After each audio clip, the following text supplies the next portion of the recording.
एक बड़ी अच्छी बात सब लोग जानते होंगे, नाम पाहरू दिवस निशि। जो सीता जी के विषय में राम जी ने हनुमान जी से पूछा, महाराज लल्ला, तो हनुमंत लाल जी ने बड़ी अच्छी बात बताई। सीता जी के विषय में राम जी ने कहा, आपने जानकी को देखा है? हनुमान जी ने कहा, मैंने देखा है। कैसे देखा है? बोले बड़ी अच्छी। बोले तुमने हिला डुला के देखा है? बोले नहीं नहीं, हिला डुला के तो नहीं देखा है, लेकिन मैंने हिलते डुलते हुए देखा है। कैसी है? अरे बोले जाने कितने लोग तो उसके आसपास चक्कर लगा रहे हैं। हनुमान जी ने कहा चक्कर लगा रहे? राम जी ने कहा कौन चक्कर लगा रहा है? बोले और कोई नहीं है, कोई न कोई उनका प्यारा है जो आसपास चक्कर लगा रहा है। तो राम जी ने कहा आपने उसे देखा? बोले हाँ देखा है, लेकिन हम बता नहीं सकते महाराज आपको, लेकिन देखा है। कौन है? तो हनुमान जी ने बड़ी अच्छी, बहुत अच्छी बात राम जी को बताई। कहा महाराज मैंने देखा है, नाम पाहरो दिवस निशि, ध्यान तुम्हार कपाल, लोचन निज पद जंत्रित, सुजाय प्राण की बात।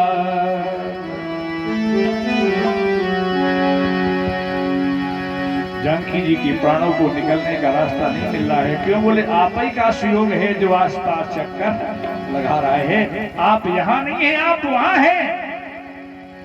और ऐसा प्रबल दरवाजा आपके द्वारा बनाया गया है कि उसे कोई भेद करके भीतर नहीं जा सकता है।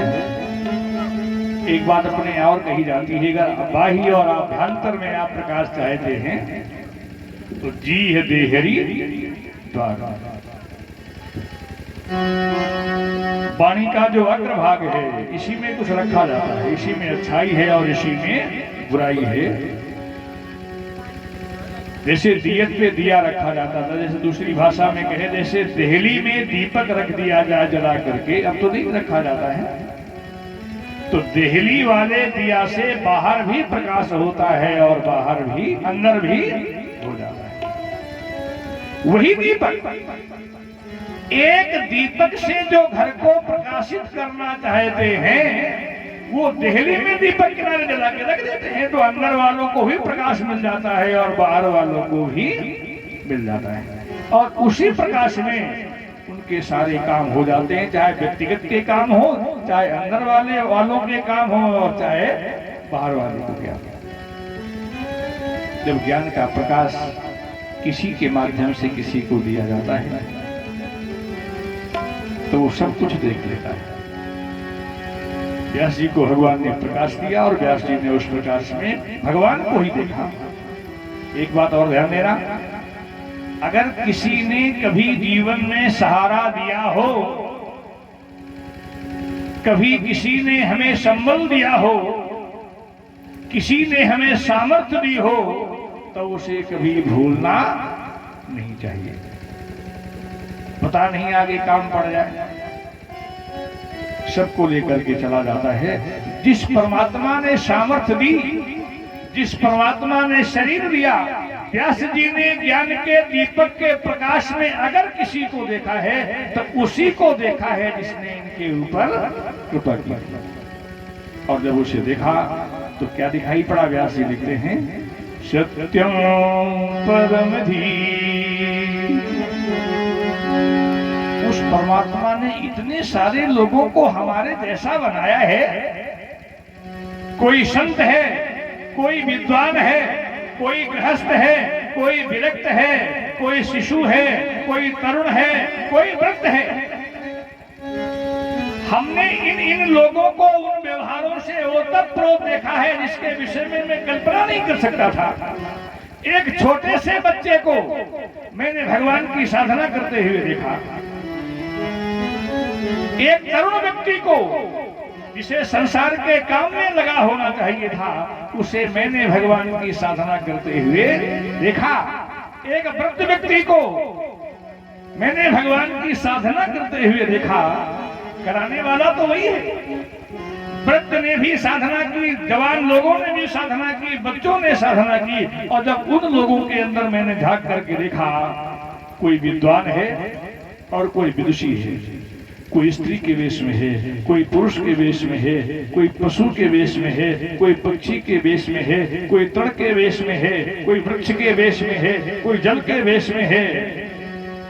और जब मैंने इनमें परमात्मा की सामर्थ्य को देखा तो हमारे जैसे लोगों ने गर्व से कहा, सर्वम खलविदं ब्रह्म। या दूसरी भाषा में अगर कहा जाए,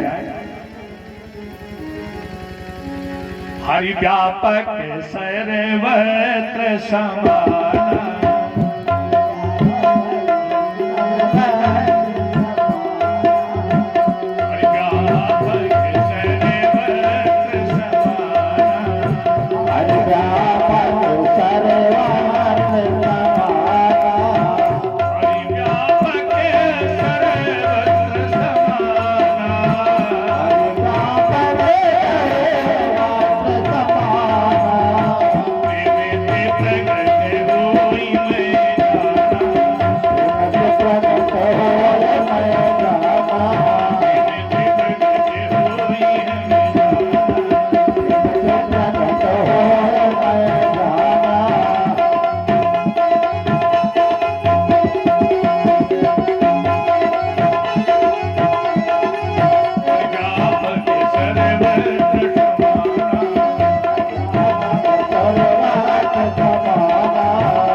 और जब ऐसी अवस्था हो जाए तो एक बात व्यास जी ने बड़ी अच्छी लिखी है, निगम कल्प तरोर गलितम फलम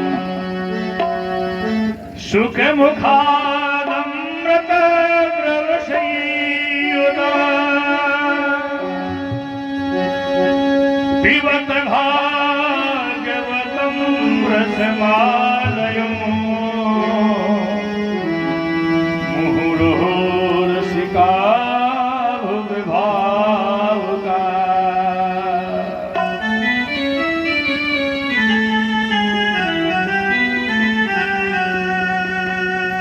कहा, अगर जन्म लेने के बाद किसी की अवस्था धीरे धीरे करके क्षय हो रही हो और क्षय होते होते वो जरा में प्राप्त हो जाए, जरावस्था आ जाए, बुढ़ापा आ जाए, तो उस बुढ़ापे की अवस्था में भी एक बार स्मरण करने का प्रयास अगर कोई कर लेता है तो उसका भी कार्य सिद्ध हो जाता है। इसलिए मूढ़ो रसिका, ये संसार रस से भरा हुआ है, कहीं भी रास्ता नहीं है। आनंद से भरा हुआ है, जल से भरा हुआ है, सुख से भरा हुआ है, आनंद से भरा हुआ है, लोगों के स्नेह से भरा हुआ है, लेकिन सबको प्राप्त नहीं होता है। कभी किसी को लोग मुस्कुराते हुए नहीं पाते, किसी किसी में ये सौभाग्य होता है। कभी कभी कि कोई हंसता हुआ नहीं दिखाई पड़ता है और कुछ लोग हर समय मुस्कुराते हुए दिखाई पड़ते हैं। ये प्रारब्ध ही तो है। कहा, जो रसिक भाव है, देखो एक बात और बतावें, इस पृथ्वी पर जन्म लेने वाला जीव यदि सुगंधित नहीं हुआ, सुगंधित माने आपके अंदर से निकलने वाली जो श्वास प्रश्वास है, ये अगर अच्छी नहीं हुई, कभी कभी जब कोई अच्छा भोजन करके आता और किसी के सामने बैठ जाए तो लोग कहते हैं, मुंह घुमा के बैठो जरा। कभी कभी ऐसा होता है।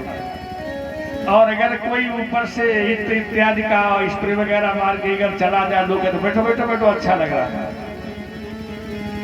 तो जो लोग अपने गुणों से ओतप्रोत हैं, पृथ्वी का एक गुण है, पृथ्वी का गुण क्या है? ये गंधवती है, ये गंध से परिपूर्ण है। जिस व्यक्ति को जैसी गंध की आवश्यकता पड़ती है वैसी प्रदान कर देती है। अगर बबूल का पेड़ है तो उसे जो गंध देती है वो दूसरी होती है, अगर नीम का है तो दूसरी देती है, इमली का है तो दूसरी देती है, आम का है तो दूसरी देती है। एक ही पृथ्वी है, लेकिन जिस जिस भाव से उसकी गोद में बैठ करके, उसके सामने बैठ करके लोग उस गंध को लेने का प्रयास करते हैं, पृथ्वी उसे गंध से परिपूर्ण कर देती है। और केवल वृक्ष की बात नहीं है, वृक्ष से निकलने वाले जो पत्तियों के स्वरूप हैं, फलों के स्वरूप हैं, उनमें भी पृथ्वी ही गंध भर देती है। पृथ्वी का स्वरूप है गंध से परिपूर्ण कर देना। और उस गंध को लेकर के अगर ये फल या पुष्प वो वृक्ष जब किसी अच्छे वातावरण में प्रवेश करता है तो वो जो वातावरण सुखद नहीं होता है, उस वृक्ष के दाने से या आपके दाने से अपने आप वो सुगंध से परिपूर्ण हो जाता है। इसलिए कहते हैं जब तक बुढ़ापे का अंतिम समय ना आवे तब तक रसिक बने रहो, सूखा बनने की आवश्यकता नहीं है, सरसता बनी रहे, लोगों से प्रेम बना रहे, आनंद से परिपूर्ण रहो और एक बार परमात्मा को देखने का प्रयास कर लो।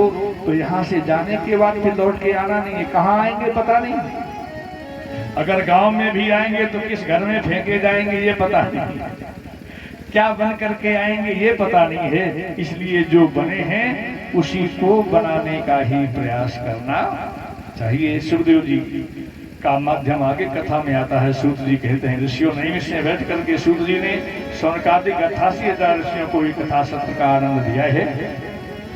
विद्वान है, भगवान को देखने का प्रयास किया। क्यों? अगर हम अपने कर्म के व्यवहार में भगवान को देखने का प्रयास नहीं करते हैं, जैसे अगर कोई गुरु से ज्ञान लेता है, अगर उस ज्ञान को दूसरे को प्रदान करता है, अगर वो वास्तव में किसी का शिष्य है तो अपने गुरु की प्रशंसा अपने शिष्यों से अवश्य करता है। और अगर ज्यादा सुयोग शिष्य कोई हो गया तो वो कहेगा ये हमारी कला है, ये हमारी सामर्थ्य है, ये मेरा प्रयोग है। उसे गुरु जी से कोई लेना देना नहीं होता। ऐसे भी लोग होते हैं। और कुछ लोग ऐसे होते हैं कि ये ज्ञान मैंने किसी से लिया था, उसी को हम आपको प्रदान कर रहे हैं। सूत जी के विषय में व्यास जी ने एक बड़ी अच्छी बात लिखी है। ये भागवत का सार हमें लगता है। या निवेद विदाम श्रेष्ठो भगवान बादरायण अन्य चमुनया सूते परावर विदु विदु। शौनक जी ने कहा महाराज मैंने आपके विषय में बहुत कुछ सुना है। वेद विद व्यास अन्य जो मुनि हैं, संत हैं, विद्वान हैं, सबके सानिध्य में बैठ करके आपने ज्ञान का प्रकाश प्राप्त किया है और उसी ज्ञान के प्रकाश को हम पाने का संकल्प लेकर के आपके चरणों में बैठे हैं। आप हमें प्रकाशित करें, हम आपसे ऐसी आशा करते हैं। और उस भगवान को देखने के लिए जो ज्ञान का प्रकाश होता है उसे देने का मन बना करके सूत जी सौनकादिक ऋषियों के सामने बैठते हैं। भगवान को नमस्कार किया और संक्षेप में गुरु जी के चरणों में प्रणाम करते हुए भगवान के 24 अवतारों का संक्षेप में निरूपण किया।